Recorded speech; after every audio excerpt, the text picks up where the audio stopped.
Hello everyone, एक बार फिर से आप सभी का स्वागत और अभिनंदन करते हैं आपके अपने परिवार स्टडी विथ इमरोज के यूट्यूब चैनल पे। सर्वप्रथम आप सभी को नव वर्ष की ढेरों सारी शुभकामनाएं एवं प्यार। यह वर्ष आपके जीवन में खुशियों का मेला लेकर आए और वह सब मनोकामनाएं पूरी हो जिसकी आपने संकल्पनाएं की है। हम ऊपर वाले से यही कामना करते हैं आप सभी के लिए।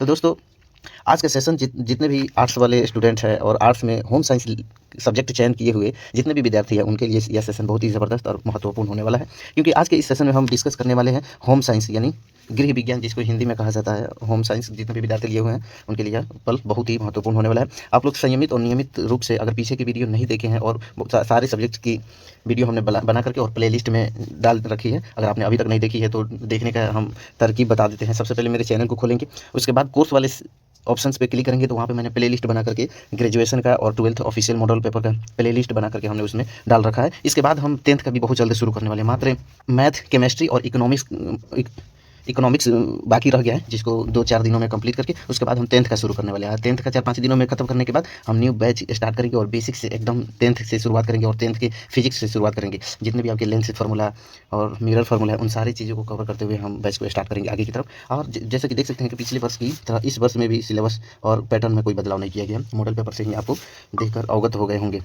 तो चलिए बिना किसी समय गवाए हुए हम इस सेशन को स्टार्ट करते हैं और पहले क्वेश्चन की तरफ बढ़ते हैं और पहले क्वेश्चन को देखते हैं कि पहला क्वेश्चन में क्या क्या पूछा गया और किस तरह का पैटर्न रहने वाला है आपके इस वर्ष के एग्जाम में। चलिए शुरू करते हैं, आगे की तरफ बढ़ते हैं। तो आगे की तरफ बढ़ने से पहले आपको ये जान लेना बहुत ही आवश्यक है कि ए में टोटल 1 से 17 तक ऑब्जेक्टिव्स क्वेश्चन पूछे गए हैं, जिसमें से मात्र आपको 35 क्वेश्चनों का आंसर देना है और OMR शीट को सही तरह से भरिएगा। मेरे ये सुझाव है मेरी तरफ से। चलिए आगे की तरफ बढ़ते हैं और पहले क्वेश्चन के रूप में देखते हैं। पहले क्वेश्चन के रूप में पूछा गया है कि शरीर में चयापचय को नियंत्रित करने वाली ग्रंथि कौन सी है, यानी कौन सी ऐसी ग्रंथि है जो मेटाबॉलिज्म को कंट्रोल करती है। कौन सी ऐसी ग्रंथि है जो मेटाबॉलिज्म को कंट्रोल करती है? आप लोग जानते होंगे इसका जवाब। कितनी आसान क्वेश्चंस पूछा गया है बिहार बोर्ड के द्वारा। आप लोग इसी से अंदाजा लगा सकते हैं कि इस वर्ष का पैटर्न किस प्रकार का रहने वाला है। इसका सही जवाब ऑप्शन नंबर ए हो जाएगा, थायराइड ग्रंथि। चलिए आगे की तरफ बढ़ते हैं। अगले क्वेश्चन के ऊपर पूछा गया है कि टेस्टोस्टेरोन हार्मोन का उत्पादन किस ग्रंथि द्वारा होता है, यानी विच gland is the hormones testosterone produce, यानी किस ग्रंथि द्वारा हार्मोन टेस्टोस्टेरोन ग्रंथि का यानी किस ग्रंथि द्वारा टेस्टोस्टेरोन हार्मोन्स का उत्पादन किस ग्रंथि द्वारा होता है। तो आप लोग इसका आंसर आप लोगों को पता होगा तो जरूर बताइएगा। चलिए इसका बिल्कुल सही जवाब ऑप्शन नंबर सी होगा, वृषण द्वारा टेस्टोस्टेरोन का उत्पादन होता है। 3 नंबर क्वेश्चन के ऊपर पूछा गया शरीर के आकार और वृद्धि में को कौन सा हार्मोन नियंत्रित करता है, यानी शरीर के आकार और वृद्धि को कौन सा हार्मोन नियंत्रित करता है। तो वृद्धि से ही आपको यहाँ पे वृद्धि दिख रहा है, तो वृद्धि से ही आपको सजेस्ट हो रहा होगा कि वृद्धि हार्मोन ही वृद्धि को करती है। चलिए आगे की तरफ बढ़ते हैं और अगले क्वेश्चन के रूप में देखते हैं। क्वेश्चन नंबर 4 में पूछा गया है कि निम्नलिखित में से कौन सा हार्मोन रक्तचाप को नियंत्रित करता है। कौन सा हार्मोन है जो रक्तचाप को नियंत्रित करता है? चलिए आप लोग बताइए जल्दी जल्दी, कौन सा हार्मोन है जो रक्तचाप को एड्रेनालाइन रक्तचाप है। चलिए आगे की तरफ बढ़ते हैं और 5 नंबर क्वेश्चन के रूप में पूछा गया है कि मनुष्य में कितनी जोड़ी गुणसूत्र पाए जाते हैं। तो आप सभी लोग जानते हैं कि मनुष्य में गुणसूत्रों की संख्या 46 पाई जाती है, जो 23 जोड़ों के रूप में पाई जाती है। आगे की तरफ बढ़ते हैं और पुरुष के प्रजनन अंग है। पुरुष के कौन सा अंग प्रजनन अंग है? तो वृषण पुरुष का प्रजनन अंग है। अगर सिर्फ प्रजनन पूछा रहता है, ये पुरुष नहीं दिया रहता, तो ये लिंग भी होता है, अंडकोश भी होगा और इनमें सभी होता है। चलिए आगे की तरफ बढ़ते हैं। 7 नंबर क्वेश्चन के रूप में पूछा गया भ्रूण का रोपण होता है। भ्रूण का रोपण कहाँ होता है आप लोग बताइए? तो गर्भाशय में भ्रूण का रोपण होता है। 8 नंबर में पूछा गया है कि कौन सा हार्मोन गर्भावस्था को बनाए रखने में मदद करता है, यानी which hormone helps maintain the pregnancy. कौन सा हार्मोन है जो गर्भावस्था को बनाए रखने में मदद करता है? तो वो प्रोजेस्टेरोन नामक हार्मोन होता है जो गर्भावस्था को बनाए रखता है। और 9th नंबर क्वेश्चन में पूछा गया है 9 नंबर कि दूषित जल से कौन सा रोग होता है। दूषित जल से आप लोग बताइए कि कौन सा रोग होता है। तो दूषित जल से पीलिया रोग होता है। दूषित जल से कौन सा रोग होता है? पीलिया रोग। और इंसुलिन के कारण मधुमेह रोग होता है। इंसुलिन के कारण मधुमेह रोग होता है। आगे की तरफ बढ़ते हैं। इनमें से कौन सा प्लास्टिक से होने वाले प्रदूषण को कम करने का सबसे प्रभावी तरीका है, यानी कौन सी ऐसी ग्रंथि है जो प्लास्टिक से प्रदूषित को कम करती है? कौन सी ऐसी ग्रंथि है? तो कम उसका उपयोग भी कम कीजिए। उपयोग करने से ही प्लास्टिक प्रदूषण। आप लोगों को पता होगा कि प्लास्टिक कभी न पिघलने वाला, प्लास्टिक कभी ना खाद बनने वाला पदार्थ है। वो हमेशा यानी पीढ़ी दर पीढ़ी वैसा ही रहता है, कभी वो पिघल ही नहीं सकता है, ना ही कभी उसका उपापचय हो सकता है। इसलिए उसका यूज कम कीजिएगा। ये सजेशन के तौर पे भी आप सभी के लिए है, यूज एकदम कम करना है। चलिए आगे की तरफ बढ़ते हैं और अगले क्वेश्चन के रूप में देखते हैं। 11 नंबर पूछा गया स्मॉग, स्मॉग का अर्थ होता है कुहासा, यानी जो धुंध घेरा है वही है स्मॉग, आप लोग को पता होगा। तो कुहासा का कारण क्या है? तो धुएं और कोहरे के संयोजन से, धुएं और कोहरे के संयोजन से ही कुहासा बनते हैं। आगे की तरफ बढ़ते हैं और 12 नंबर पूछा गया, निम्न में कौन गृह सज्जा का साधन है? कौन है जो गृह सज्जा का साधन है? तो फर्नीचर भी गृह सज्जा के, यानी घर सजाने की साधन कौन सा है? तो फर्नीचर द्वारा भी घर की सजावट होती है, पर्दे द्वारा भी घर की सजावट होती है, सजावटी सामान यानी जितने भी फूल पत्ती ये घर को डेकोरेट करने में जितने भी सामानें होती है वो सब सजावटी सामान के अंतर्गत आएंगे। तो इसका बिल्कुल सही जवाब ऑप्शन नंबर डी हो जाएगा। चलिए आगे की तरफ बढ़ते हैं और 13 नंबर क्वेश्चन के रूप में पूछा गया है कि खुले में शौच करने से क्या दुष्प्रभाव पड़ता है? यदि आप खुले में शौच करते हैं तो कौन सा दुष्प्रभाव यानी कौन सा डिफिकेशन प्राप्त होगा? बताइए आप लोग। तो खुले में शौच करने से बीमारियों का प्रसार होगा, या भूजल का दूषित होना, या पर्यावरण का प्रदूषित होना, तो ये सारे होंगे। यानी यदि आप खुले में शौच करते हैं तो ये सभी प्रकार की परेशानियां होने वाली हैं, तो इसलिए आप लोग नहीं कीजिएगा। चलिए आगे की तरफ बढ़ते हैं और 14 नंबर क्वेश्चन पूछा, किन रेखाओं से ऊंचाई का आभास होता है? ऐसी कौन सी रेखा है जिसे ऊंचाई का आभास होता है? तो वक्र रेखा ऐसे खड़ा रहता है, वक्र रेखा, और समतल रेखा ऐसे रहेगा तो उसे भी ऊंचाई का आभास नहीं होगा। सॉरी, वक्र रेखा ऐसे टेढ़ा मेढ़ा रहता है तो वो वक्र रेखा होता है। खड़ी रेखा जो है तो वो खड़ा रहता है। तो इनमें से किस रेखा द्वारा ऊंचाई का आभास होता है? तो ऑप्शन नंबर सी यानी खड़ी लाइन द्वारा। ऐसे अगर पार दे रहे हैं तो नीचे तो फर्श रहता ही है, और ये खड़ी रेखा जो है इसे ही तो लंबाई का आभास होगा, और यहाँ से यदि इसका परपेंडिकुलर खींच देते हैं तो ये शीर्ष बन जाएगा, ऊपर वाला शीर्ष बन जाएगा। चलिए आगे की तरफ बढ़ते हैं। 15 नंबर पूछा गया है कि एक छोटे कमरे को बड़ा दिखाने के लिए कौन से रंगों का प्रयोग किया करना चाहिए? यानी मान लीजिए एक छोटा सा कमरा है, इसको बड़ा दिखाने के लिए, यानी इसको इतना बड़ा दिखाने के लिए, या मतलब बड़ा दिखाने के लिए आपको कौन सा रंगों का प्रयोग करना चाहिए? तो हल्के और तटस्थ रंग को, हल्के यानी light and the natural colour का यूज कीजिएगा। और 16 नंबर में पूछा गया है, रंग चक्र पर वितरित रंगों को कहा जाता है? रंग चक्र पर वितरित रंगों को क्या कहा जाता है? तो पूरक रंग कहा जाता है। चलिए आगे की तरफ बढ़ते हैं। विटामिन के घुलनशील है, तब विटामिन हम सभी जानते हैं कि विटामिन ए एंड बी ये जल में घुलनशील होता है। विटामिन ए और बी जल में घुलनशील होता है। तो यहाँ पे पूछा गया विटामिन के किस में घुलनशील होता है? तो जल तो नहीं होगा, इसमें ए और बी घुलनशील होता है। यहाँ पे के है तो यौगिक में घुलनशील होता है।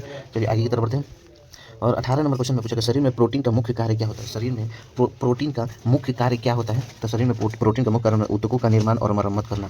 चलिए 19 नंबर में पूछा गया है, उचित पोषण के लिए हमें अपने आहार में क्या शामिल करना चाहिए? तो उचित पोषण के लिए हमें अपने आहार में सभी खाद्य समूहों वाला एक संतुलित एवं मांस मछली का यूज करना चाहिए, वही उचित पोषण है, यानी मीट चिकन ज़्यादा खाना चाहिए।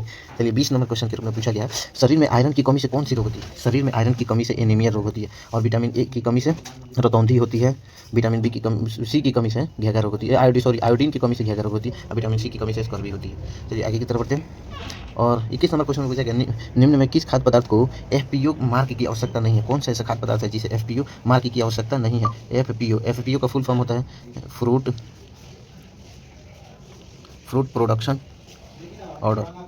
एफपीओ का फुल फॉर्म क्या होता है? फ्रूट प्रोडक्शन ऑर्डर, यानी फल उत्पाद आदेश होता है। तो किस फल की आवश्यकता है उसकी मार्क का नहीं पड़ता है, तो वो उसका बिल्कुल जो जैम पर पड़ता है, अचार पर भी पड़ता है, सॉस पर भी पड़ता है, तो यह बिस्कुट पर उसका प्रभाव नहीं पड़ता है। आईएसआई चिन्ह किसके द्वारा जारी किया जाता है? तो आईएसआई चिन्ह किसके द्वारा जारी किया जाता है? भारतीय मानक ब्यूरो द्वारा जारी किया जाता है, यानी ब्यूरो ऑफ इंडियन स्टैंडर्ड द्वारा जारी किया जाता है। 23 नंबर में पूछा गया है कि आईएसआई किसी की गुणवत्ता को बताता है, पीछे की तरफ देख सकते हैं। इस नंबर पर यानी पाश्चुरीकरण का मुख्य उद्देश्य क्या होता है? पाश्चुरीकरण का मुख्य हानिकारक जीवों से रक्षा करना, और इसे किसने, यह विधि लुई पास्चर ने दिया है, एक साइंटिस्ट है, उन्होंने ही, लुई पास्चर ने इस विधि को दिया है। चलिए आगे की तरफ बढ़ते हैं। 24 नंबर पूछा गया है कि किण्वन की प्रक्रिया में कौन से सूक्ष्मजीव परिरक्षक रूप में कार्य करता है? लैक्टिक एसिड बैक्टीरिया किण्वन की प्रक्रिया में जो दूध से दही बनाने में सहायक होती है वो परिरक्षक रूप में कार्य करती है। आगे की तरफ बढ़ते हैं और 25 नंबर में पूछा गया खाद्य संरक्षण के लिए फ्रिज का तापमान कितना होना चाहिए? तो खाद्य संरक्षण के लिए फ्रिज का तापमान 4 डिग्री सेल्सियस रहता है, तो खाद्य संरक्षण रहता है। फ्रिज का तापमान कितना होता है? 4 डिग्री सेल्सियस। मतलब भोजन में बाल, धूल या धातु के टुकड़ों को उपस्थित किस प्रकार का संदूषण है? यानी भोजन में बालू, धूल या धातु के टुकड़ों की उपस्थिति किस प्रकार की संदूषण है? तो भौतिक संदूषण है, भौतिक संदूषण के अंतर्गत आता है। तो 27 नंबर पूछा गया है कि कच्चे मांस और सब्जियों के लिए अलग अलग कटिंग बोर्ड का उपयोग क्यों किया जाता है? तो कटिंग बोर्ड का उपयोग इसलिए किया जाता है ताकि भौतिक संदूषण को रोका जा सके, भौतिक संदूषण को रोका जा सके। 28 नंबर पूछा गया है, भोजन को छूने से पहले हाथ किसे धोना चाहिए? तो भोजन को छूने से पहले साबुन और पानी से हाथ धोनी चाहिए आप लोगों को, जो कि आपकी सेहत के लिए भी अच्छी बात है। रसोईया में निम्न में से किसकी सफाई प्रतिदिन करना आवश्यक नहीं है? रसोईया में, यानी रसोईया घर जो है उनमें से किसकी सफाई प्रतिदिन करना आवश्यक नहीं है? यानी उसे अगर आप सफाई नहीं भी कीजिएगा तो वो काम चल जाएगा। तो वो कौन है? खिड़की और दरवाजे की। फर्श का तो हमेशा करना पड़ता है, क्योंकि उसी पे तो गंदगी अच्छा जो भी जूठा साठा हो वो फर्श पे गिर जाता है। बर्तन में तो खाते हैं तो वो भी गंदा हो जाता है, उसको भी साफ करना ही पड़ता है। स्लैब जिस पे चूल्हा रखा जाता है तो वो भी गंदा हो जाता है थोड़ा सा, तो उसकी सफाई की जाती है। लेकिन खिड़की की सफाई और दरवाजे की सफाई रोज रोज नहीं की जाती, हालांकि करनी चाहिए, जैसे कि धुआं जितने भी उसमें धुआं हुआ हो सब बाहर निकल जाए। निम्न में से कौन खाद्य पदार्थ के सड़ने का बाह्य कारक है, यानी कौन सा है जो खाद्य पदार्थ के सड़ने का बाहरी कारक है? तो अनुसूचित भंडारण या आंतरिकरण है, एंजाइम आंतरिकरण है, और ये जीवाणु जो है ये खाद्य पदार्थों के सड़ने का बाह्य कारण। तो 31 नंबर पूछा गया है कि निम्न में से कौन भोजन का मनोवैज्ञानिक कार्य करता है? कौन सा है जो भोजन को संतुष्टि प्रदान करना है? चलिए आगे की तरफ बढ़ते हैं। 32 नंबर पूछा गया है कि निम्न में कौन वसा प्राप्ति का स्रोत है? कौन सा वसा प्राप्ति का स्रोत है? तो घी से भी वसा की प्राप्ति होती है, तेल से भी वसा की प्राप्ति होती है, मक्खन से भी वसा की प्राप्ति होती है। तो इसका सही जवाब ऑप्शन नंबर डी हो जाएगा, इनमें से सभी।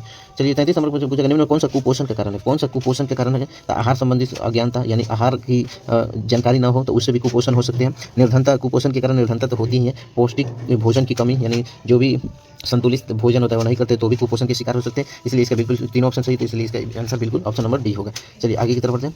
34 नंबर पूछा गया है कि निम्न में से कौन आहार आयोजन को प्रभावित करने वाला कारक है? कौन सा आहार है जो आयोजन को प्रभावित करने वाला कारक है? तो आयु भी आयोजन को प्रभावित, आहार आयोजन को प्रभावित करता है। शारीरिक गतिविधियां भी आहार आयोजन को प्रभावित, आर्थिक गतिविधि स्थिति भी करती है। इसका बिल्कुल सही जवाब ऑप्शन नंबर डी इनमें से सभी हो जाएगा। चलिए आगे की तरफ बढ़ते हैं।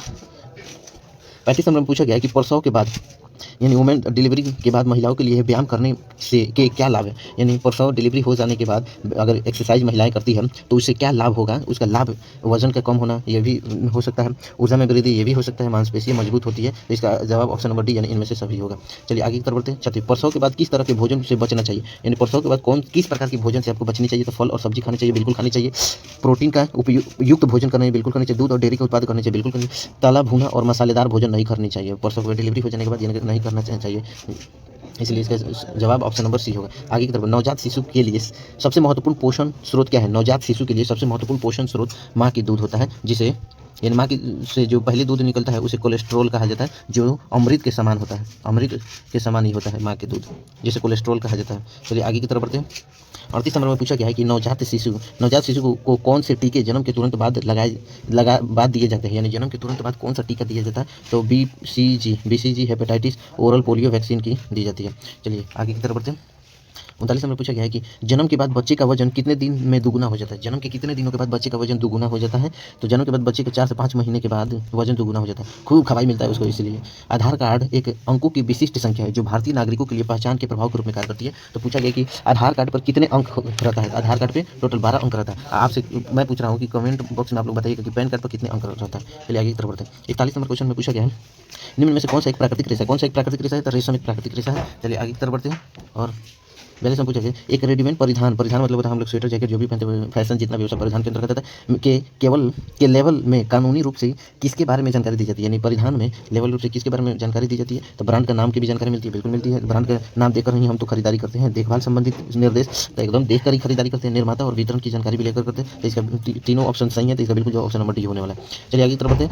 निम्न में से कौन एक जांतो जंतु है? जांतो जंतु कौन सा है? तो जांतो जंतु मतलब हुआ कि जंतु से ही उत्पादन होता है, उसे ही जातो जंतु कहा जाता है। तो कौन सा ऐसा निम्न में से कौन सा है जो जातो जंतु यानी जंतु से ही उसकी उत्पत्ति की जाती है? कपास जंतु से की जाती है? तो बिल्कुल नहीं की जाती है। जूट जंतु से की जाती है? बिल्कुल नहीं की जाती है। ये दोनों खेतों में उगने वाली चीज़ है। रेयन जंतु से की जाती है? बिल्कुल नहीं की जाती है। तो इसका बिल्कुल सही जवाब ऑप्शन नंबर सी हो जाएगा। ऊन भेड़ की छाल से बनाई जाती है, तो जातो जंतु ऊन हो जाएगा। चलिए 44 नंबर पूछा कि निम्न में से कौन भारत में स्वास्थ्य समस्याओं का कारण? कौन सा है जो स्वास्थ्य समस्याओं का कारण है? स्वास्थ्य से हेल्दी नहीं रहने का मुख्य कारण क्या है? जनसंख्या में वृद्धि। जनसंख्या भारत का बहुत ही ज़्यादा आप लोगों को पता ही। प्रदूषण, यानी प्रदूषण तो उतना ही पोल्यूशन फैल रहा है। संक्रामक रोग यानी इन्फेक्शन डिजीज भी बहुत सारी बीमारी बढ़ रही है। तो इसका ऑप्शन नंबर डी इनमें सभी हो जाएगा। चलिए आगे की तरफ बढ़ते हैं। अगले क्वेश्चन के रूप में पूछा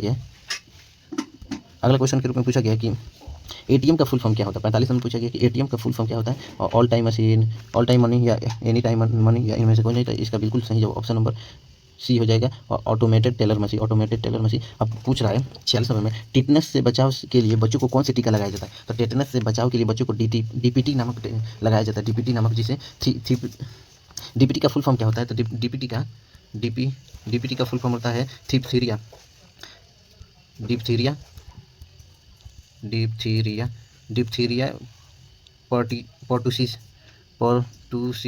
पर्टुसिस और टेटनस। डीपीटी का फुल फॉर्म होता है डिप्थीरिया पर्टुसिस और टेटनस, इसका फुल फॉर्म होता है। 47 नंबर पूछा गया है निम्न में से किस प्रकार के बैंक खाते पर खाताधारक को कोई ब्याज नहीं दिया जाता? यानी किस प्रकार के बैंकों पर खाताधारक जो होते हैं या अकाउंट होल्डर जो होते हैं उनको किसी भी प्रकार की ब्याज नहीं दिया जाता है। किस प्रकार के खाता पर? तो चालू खाते पर ब्याज नहीं दिया जाता है, बचत खाते पर दिया जाता है, सावधि खाते पर भी दिया जाता है, आवर्ती खाते पर भी दिया जाता है। चालू खाते जो करंट अकाउंट होता है उस पर ब्याज नहीं दिए जाते।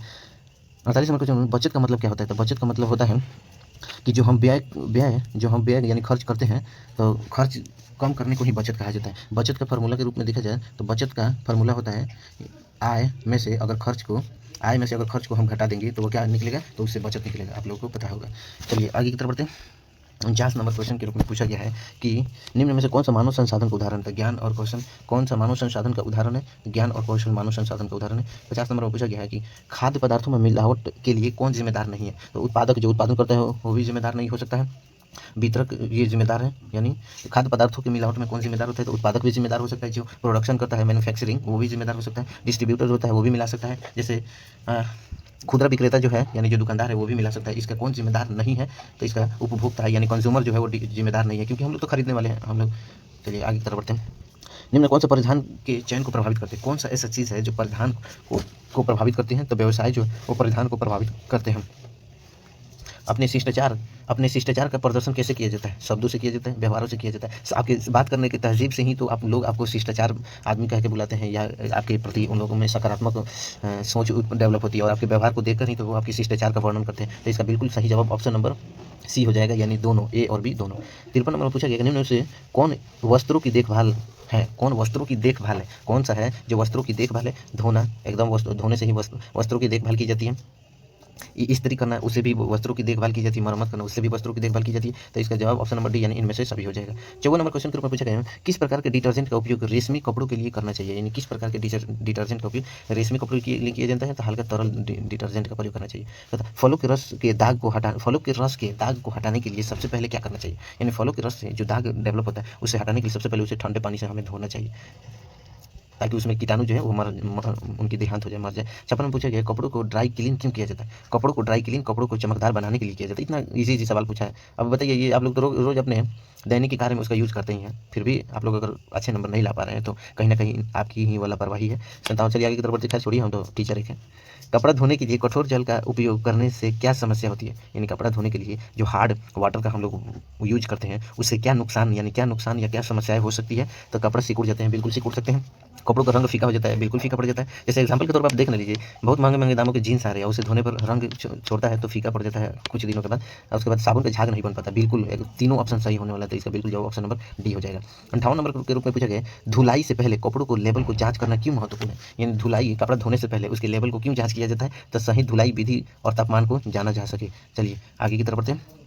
और 59 नंबर पूछा है कि किसका उपयोग कपड़ों से कीड़ों को दूर करने के लिए किया जाता है? यानी किसका उपयोग कपड़ा से कीड़ा के दूर करने के लिए किया जाता है? तो सूखी नीम की पत्ती का उपयोग ये एकदम किया जाता है कीड़ा को दूर करने। नेफ्थलीन की गोलियों का उपयोग बिल्कुल किया जाता है। अखबार की स्याही का उपयोग भी कपड़े की जो कीड़े होते हैं, कपड़े में जो दाग धब्बे लग जाते हैं उसको दूर करने के लिए, तीनों का यूज किया जाता है। तो इसका जवाब ऑप्शन नंबर डी बिल्कुल इसका सही जवाब होने वाला है। बिहार का प्रसिद्ध शिल्प क्या है? तो बिहार में क्या है? मधुबनी पेंटिंग सबसे प्रसिद्ध है।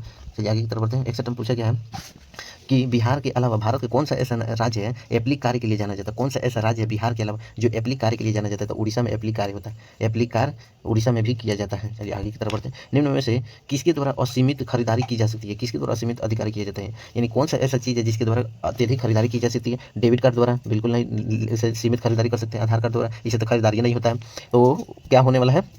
तो बिल्कुल ऑप्शन सी यानी क्रेडिट कार्ड द्वारा असीमित खरीदारी कर सकते हैं। अगर इस क्रेडिट कार्ड में आपको कुछ बेनिफिट मिलने वाला रहता है, इसलिए इसे असीमित खरीदारी कर सकते हैं। क्रेडिट कार्ड से आपको बेनिफिट के रूप में यह मिलने वाला है कि इसे खरीदारी करने से आपको कुछ परसेंटेज की छूट मिलती है और इसमें कैशबैक मिलता है। तथा सबसे मुख्य बात यह है कि अगर आपके अकाउंट में पैसा नहीं भी है फिर भी उसे खरीदारी कर सकते हैं, और यह प्राप्त करने के लिए सीमा आयु 21 वर्ष रखी गई है। यदि आप किसी भी बैंक में के अकाउंट धारक है, अगर आपकी आयु 21 वर्ष हो चुकी है तो आप क्रेडिट कार्ड के लिए अप्लाई कर सकते हैं और क्रेडिट कार्ड उस बैंक से प्राप्त कर सकते हैं। चलिए आगे की तरफ बढ़ते हैं। अगले क्वेश्चन में पूछा गया 63 नंबर में, एक गर्भवती स्त्री को कैसे वस्त्र पहनने चाहिए? एक यानी प्रेग्नेंट कोई वुमेन है तो उसको किस प्रकार के वस्त्र पहननी चाहिए? तो कसे हुए वस्त्र बिल्कुल नहीं पहननी चाहिए, यानी सिंथेटिक वस्त्र ये भी बिल्कुल नहीं पहननी चाहिए, भारी ढलाई कढ़ाई वाले वस्त्र बिल्कुल नहीं पहननी चाहिए। तो उसको वस्त्र किस प्रकार की पहननी चाहिए? तो उसको ढीले और वस्त्र पहनने चाहिए, लूज क्लॉथ पहननी चाहिए, जिससे किसी भी प्रकार की समस्या ना हो। घर को सजाने और संवारने की कला को क्या कहते हैं, यानी घर को सजाने और संवारने की कला को गृह सज्जा कहा जाता है, यानी होम डेकोरेशन कहा जाता है। चलिए आगे की तरफ बढ़ते हैं। 65 नंबर में पूछा है कि खेल परिधान की मुख्य गुणवत्ता क्या होनी चाहिए। खेल परिधान जो है उसकी मुख्य गुणवत्ता क्या होनी चाहिए। हल्का होनी चाहिए, बिल्कुल सही। इसका हवादार होनी चाहिए, बिल्कुल सही होनी चाहिए। नमी सूखने वाला होनी चाहिए, बिल्कुल। तो इसका correct answer option number D, इनमें से सभी हो जाएगा। चलिए आगे की तरफ पूछा गया है कि प्रसवोपरांत देखभाल आवश्यक है। प्रसवोपरांत देखभाल किसके लिए आवश्यक है, यानी post mortem care is essential किसके लिए आवश्यक है, तो माता के लिए आवश्यक है, शिशु के लिए, इनमें सभी यानी ए और बी दोनों हो जाएंगे। 67 में पूछा गया शहरी क्षेत्र में इनमें से कौन सी गतिविधियाँ दंडनीय है, तो खुले में नहाना नहीं हो सकते, सार्वजनिक स्थान पर धूम्रपान करना ये दंडनीय है, यानी यदि आप कहीं सार्वजनिक स्थान पर, सार्वजनिक मतलब पब्लिक सेक्टर में सिगरेट पीते हैं तो वो शहरों में दंडनीय अपराध माना जाता है, इसलिए नहीं पीना भी चाहिए, वो उससे काफ़ी नुकसानदेह होने वाली चीज़ें हैं। 68 नंबर स्वच्छता के किस कार्य में जल की अधिकतम आवश्यकता होती है, यानी कौन सा ऐसा कार्य है जिसमें अधिक जल की आवश्यकता होती है। कितना इजी सवाल पूछा है बताइए। तो इस सबसे पहले हाथों की सफाई में कम पानी की आवश्यकता रहेगी तभी हो जाएगी। दांतों की सफाई में बिल्कुल कम रहेगा। कपड़ों की धुलाई में बिल्कुल भी नहाने में भी कम पानी चाहिए, लेकिन कपड़ों की धुलाई में ज़्यादा पानी की आवश्यकता पड़ती है। विश्व शौचालय दिवस कब मनाया जाता है, तो 19 नवंबर को विश्व शौचालय दिवस मनाया जाता है, आप लोगों को पता होगा। चलिए अंतिम क्वेश्चन की तरफ बढ़ते हैं। अंतिम क्वेश्चन के रूप में पूछा गया है कि नियमित धुलाई से वस्त्र बने रहते हैं। नियमित धुलाई से वस्त्र क्या बने रहते हैं, दुर्गंध मुक्त, एकदम उसमें बदबू खत्म हो जाते हैं, रोगाणु मुक्त एकदम, उसमें जितने भी बैक्टीरिया या पॉल्यूशन चिपके होते हैं सब खत्म हो जाते हैं, साफ एंड स्वच्छ हो जाते हैं, बिल्कुल साफ और स्वच्छ हो जाते हैं। तो इसका सही जवाब ऑप्शन नंबर इनमें सही होगा। तो ये रहा आज का सेशन। उम्मीद करते हैं कि आप लोग कमेंट बॉक्स में सबसे पहले ज़रूर बताइएगा कि किसका कितना सही हुआ है, और यह सेशन उम्मीद करते हैं कि आपको बहुत ही ज़्यादा पसंद आया होगा। अगर पसंद आया होगा तो इस सेशन को लाइक कर दीजिएगा और इस चैनल को सब्सक्राइब करना नहीं भूलिएगा। एक बार फिर से हम नेक्स्ट वीडियो में केमिस्ट्री, मैथ और इकोनॉमिक्स का करा कर उसके बाद 10th का कराने वाले हैं, इसलिए आप सभी को एक बार फिर से नव वर्ष की हार्दिक शुभकामनाएं। हमेशा ज़िंदगी में मुस्कुराते रहिए और अपनी उपलब्धियों को हासिल करते रहिए। Thank you, bye.